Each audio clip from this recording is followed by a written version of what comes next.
This YouTube channel does not promote any violent, harmful, or illegal activities. All content provided by this channel is meant for an educational purpose only.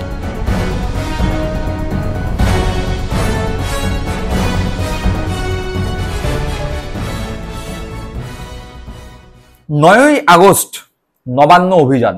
অভয়ার মা বাবাকে সামনে রেখে Suvendu Adhikari 9ই August Nabanna অভিযানের ডাক দিয়েছিলেন এবং দেখা গেল যে নবান্ন অভিযান হলো, শুভেন্দু অধিকারী রাস্তায় নামলেন। শুভেন্দু অধিকারীর পাশাপাশি তৃণমূল কংগ্রেস থেকে বিজেপিতে যাওয়া, সিপিএম এবং কংগ্রেস থেকে বিজেপিতে যাওয়া অর্থাৎ নব্য বিজেপি বা হঠাৎ বিজেপির নেতারা রাস্তায় থাকলেন, সঙ্গে ছিল অভয়ার মা বাবা। আমরা দেখতে পেলাম সেই আন্দোলন তো হলো, কিন্তু সেই আন্দোলন খুব একটা বেশি দানা বাঁধলো না। সেই অর্থে বিজেপি নেতা কর্মীরাও সেই আন্দোলনে পায়ে পা মেলালেন না। কোথাও না কোথাও নব্য এবং আদি বিজেপির লড়াই এই আন্দোলনকে কেন্দ্র করে প্রস্ফুটিত হলো। আমরা দেখতে পেয়েছিলাম সেই আন্দোলনে শুভেন্দু অধিকারী, অর্জুন সিংদের মতো তৃণমূল কংগ্রেস থেকে যাওয়া, বিজেপিতে যাওয়া নব্য বিজেপি নেতারা থাকলেও সুকান্ত মজুমদার, শ্রমিক ভট্টাচার্য, দিলীপ ঘোষদের মতো পুরনো বিজেপি নেতাদের কাউকে সেই মিছিলে দেখা যায়নি, বরং সেই মিছিল বস্তুতই নব্য বিজেপিদের মিছিল হয়েছে। আর এই মিছিল করাই শুভেন্দু অধিকারীর কাল হলো। তার কারণ এই মিছিলের পর থেকেই শুভেন্দু অধিকারী সে অর্থে বঙ্গ বিজেপির রাজ্য নেতৃত্বের কাছে গুরুত্ব পাচ্ছেন না। তা এই মিছিল মোটামুটি ভাবে ফ্লপ হয়েছে, কথা বলাই যায়। যে মিছিলকে সামনে রেখে শুভেন্দু অধিকারী ভেবেছিলেন যে রাজ্য নেতৃত্ব এবং কেন্দ্রীয় নেতৃত্বের কাছে নিজের গুরুত্ব বাড়িয়ে তুলবেন আগামী 2026 বিধানসভা ভোটের আগে, কিন্তু সেই মিছিল ফ্লপ হওয়ায় শুভেন্দু অধিকারীর গুরুত্ব তো বাড়েইনি, উল্টে শুভেন্দু অধিকারী নিজের দলের মধ্যেই কোণঠাসা হয়ে পড়েছেন। আর তার উপর যোগ হয়েছে শুভেন্দু অধিকারীর কথায় কথায় রোহিঙ্গা রোহিঙ্গা বলে আক্রমণ করা, বাংলাদেশি বাংলাদেশি বলে আক্রমণ করা। শুভেন্দু অধিকারীর সমস্ত রকম অঙ্ক সংখ্যা তত্ত্বের হিসাব গুলিয়ে দিয়ে বলছেন পশ্চিমবাংলার ভোটার লিস্টে প্রায় 1.5 কোটি মানুষ বাদ যাবে। তার কারণ 1.5 কোটি বা 1,25,00,000 মানুষ রোহিঙ্গা আছে, অবৈধ ভোটার আছে, বাংলাদেশি আছে, তাই এরা বাদ যাবে। ঘটনাচক্রে যদি ধরেও নি পশ্চিমবঙ্গে 6 থেকে 7 কোটি ভোটার আছে, তার মধ্যে যদি শুভেন্দু অধিকারীর কথা অনুযায়ী 1,25,00,000 ভোটার বাদ যায়, সেক্ষেত্রে পড়ে থাকে ওই মোটামুটি 5.5 কোটির কাছাকাছি ভোটার।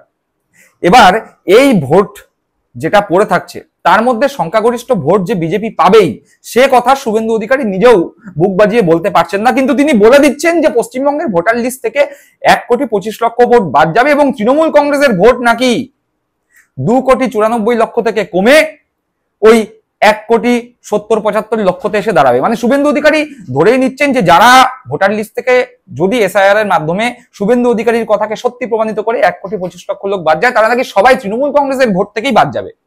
শুভেন্দু অধিকারী নিশ্চয়ই জ্যোতিষী, তা না হলে তিনি এরকম কথা বলতে পারতেন না। আর এখানেই মোটামুটি ভাবে অসন্তুষ্ট হচ্ছে বঙ্গ বিজেপির রাজ্য নেতৃত্বরা, আরএসএস এর রাজ্য নেতৃত্বরা, এমনকি কেন্দ্রীয় স্তরের বিজেপির কিছু কিছু নেতৃত্ব শুভেন্দু অধিকারীর এই ধরনের অবাস্তব কথায় রীতিমতো ক্ষুব্ধ।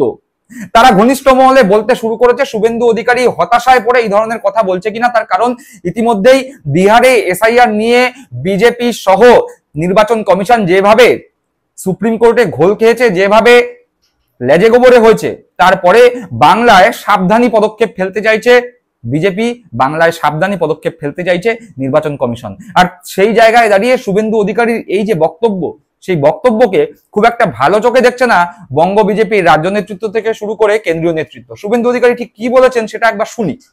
540 কিলোমিটার ঢোকাচ্ছে, শেষ করে বিহারে যদি 50 লাখ বাদ যায়, এখানে 1,25,00,000 বাংলাদেশি মুসলমান আর রোহিঙ্গা বাদ যাবে। আপনার এই ভোট 2,75,00,000 থেকে 1,75,00,000 এসে নামবে।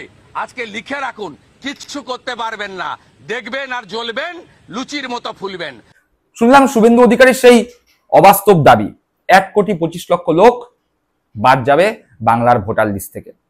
আর সেই বাংলার ভোটার লিস্ট থেকে যারা বাদ যাবে, শুভেন্দু অধিকারীর অঙ্কের হিসাব অনুযায়ী তারা পুরোটাই তৃণমূল কংগ্রেসের ভোট কেটে নিয়ে চলে যাবে। আর তৃণমূল কংগ্রেস নাকি একদম 2 কোটির থেকেও কম ভোট পাবে, আর বিজেপি ড্যাং ড্যাং করে ক্ষমতায় চলে আসবে। এ সমস্ত কথাবার্তায় বিজেপি নেতৃত্বরা তো রীতিমতো বিচলিত হচ্ছেন, বিব্রত হচ্ছেন। একই সাথে বিব্রত হচ্ছে শুভেন্দু অধিকারীর নেতৃত্বে চলা নব্য বিজেপি নেতারাও। তারাও ভাবছেন যে শুভেন্দু অধিকারী কোথাও না কোথাও ভোটের অঙ্কে ভুলভাল করতে শুরু করেছেন। যত বিধানসভা ভোট এগিয়ে আসছে তত বেশি করে শুভেন্দু অধিকারী ভুলবকা চালু করে দিয়েছেন। ফলে আগামী 2026 বিধানসভা ভোটের আগে ভোটের স্ট্র্যাটেজি সাজাতে গিয়ে হোঁচট খেতে হবে বিজেপিকে। ইতিমধ্যেই বঙ্গ বিজেপির বিভিন্ন বুথে যে সংগঠন একেবারেই শূন্য তা বিজেপির তাবড় তাবড় রাজ্য নেতারা বিজেপির কেন্দ্রীয় নেতৃত্ব এবং পর্যবেক্ষকদের কাছে জানিয়ে দিয়েছেন। তাই বিজেপি সঠিক রিপোর্ট পাওয়ার জন্য অ্যাপের মাধ্যমে রিপোর্ট পর্যন্ত সংগ্রহ করা শুরু করেছে, যাতে সঠিক রিপোর্টটা উঠে আসে।